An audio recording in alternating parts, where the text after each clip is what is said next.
Você já deve ter visto em filmes, em séries, psicólogos aplicando testes com mais variados objetivos. É normal que se pergunte para que servem os testes psicológicos e, principalmente, eles realmente funcionam? Na vida real, não é tão simples e glamouroso como Hollywood mostra, mas eles têm sua beleza. Vamos falar um pouco deles hoje, logo depois da vinheta, claro. Meu nome é Elias Ribeiro, sou nerd e, por mais incrível que pareça, também sou neuropsicólogo.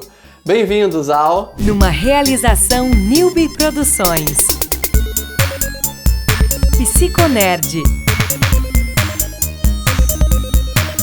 Vamos à primeira pergunta, aquela que todos me fazem. Testes psicológicos funcionam? É importante a gente falar sobre isso. Bem, antes desses testes serem vendidos, são realizados grandes estudos. Nesses estudos coletam dados utilizando grupos de pessoas como amostra de uma região ou país. Depois é feita a relação dos dados obtidos com a população geral. A metodologia pode variar um pouco em alguns casos, em alguns pontos de teste para teste, mas resumidamente é assim. Em outras palavras, sim, esses testes têm um nível bom de precisão e precisam revalidar seus estudos de tempo em tempo. Assim que a validade vence, o Conselho Federal de Psicologia pede novos estudos para ter certeza de que esses testes estão fidedignos com as mudanças culturais e sociais que a população sofre ao longo das gerações. Bem, e para que servem os testes psicológicos? Aqui vai uma resposta bem cretina. Eles avaliam aquilo que se propõe. Eu sei.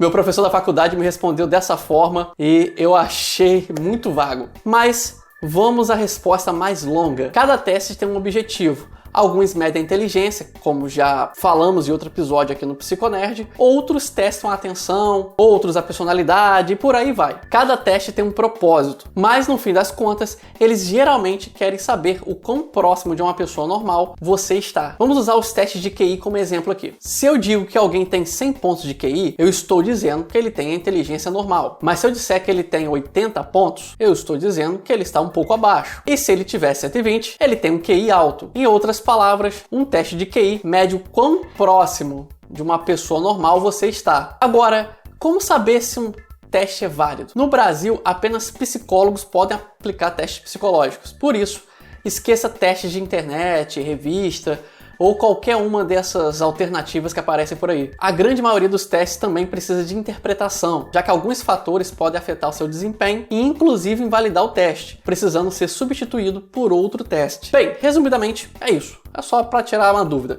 Se ficou dúvidas ainda, quer algo mais amplo, deixa aí nos comentários. Quero escutar o que você tem a dizer, quero ouvir suas recomendações. Também não deixe de curtir, compartilhar, se inscrever no canal ou podcast. Se ainda não fez isso, eu vou ficando por aqui. Meu nome é Elias Ribeiro. Obrigado por sua companhia. Um grande abraço. Criado por Elias Ribeiro. Com trilha sonora de Kevin MacLeod.